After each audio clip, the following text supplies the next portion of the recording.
News of the day. Big day, big couple hours for your campaign. Two of your opponents reportedly have dropped out, obviously, and choosing to back you to join you tonight in Dallas.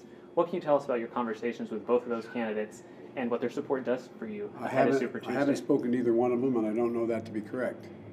Well, a lot of people have stepped up. Harry Reid, Barbara Boxer, a whole lot of, folks that I've worked with, and we've gotten. Yesterday, we were in South Carolina. We were in Virginia. 5 congressmen, a senator, governor. So there's a lot of people who are stepping up, and I'm really excited about it. And it demonstrates that I think we have some real momentum going. Would the support of Senator Klobuchar and Pete Buttigieg be a boost to you ahead of Super Tuesday? Well, I look, anytime, first of all, I don't know that to be the case, but anytime that anyone of their caliber, look, I did speak to Pete Buttigieg a couple days ago to encourage him to stay engaged because he has enormous talent. And I indicated to him that if I became the nominee, I'd come and ask him to be part of an administration, to be engaged in moving things forward. And I just heard, I don't know this to be a fact, that Amy has suspended her campaign. She is also of great talent.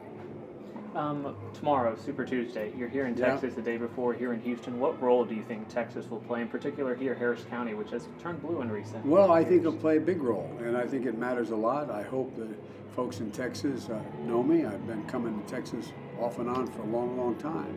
And I think that, the combination of all the people being left behind by this president and the bitterness with which he has divided people on race, ethnicity, it's got to come to an end. And so I think Texas is going to play a major part in that. Bernie right now, Senator Sanders leading in the polls here in Texas. What does it say, you think, about the party or what folks are looking for that a self-described democratic socialist is leading in a state like Texas? Well, he's gone on the air an awful lot. He's been able to campaign a lot in terms of millions of dollars, as others have. It can get your recognition, but it can't change your record. I think the American people and the people of Texas are looking not for a revolution, they're looking for results. And I think as time goes on, they're focusing on who can deliver those results. And I think that I can make the better case of that, and I hope that shows up tomorrow. You're big on gun control, obviously one of your stronger issues. What do you tell the people of Texas, obviously a big gun state, who may be concerned that gun control, any form of it, will result in the government taking their guns? Well, the government's not. Look, I come from a big gun state as well, a little state, but big gun state, the state of Delaware. And you have a majority of the NRA members don't think you need an AR-15. They don't think you need assault weapons. They don't think you need a clip with 100 rounds in it. And I own a 12 gauge, a 20 gauge shotgun. I skeet shoot. My one son that's left, our bird hunt. No one's going to take your gun. But it's always been part of the Second Amendment to say that not anyone can own a weapon, and you can't own any kind of weapon. How about if we came out and said, we ought to be able to own your own bazooka. You ought to be able to own your own flamethrower. Well, you can't own your own machine gun, for example. And so it's a rational position. No amendment is absolute. If the rally I just had with all those people in there, if someone stood up and yelled, "Fire," it's not free speech. It is endangering other people.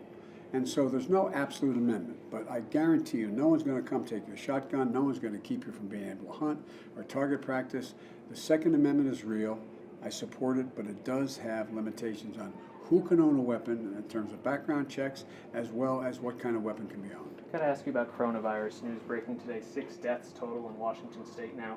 Here in Houston, locally, we're waiting on a test to come back from a Rice University researcher. A lot of fear going around both our city and the country. How do you think this is being handled, and what do you think of the crisis right now? Is it a crisis? Well, it is. It's a real serious concern. And we did the same thing with Ebola. We handled it the right way.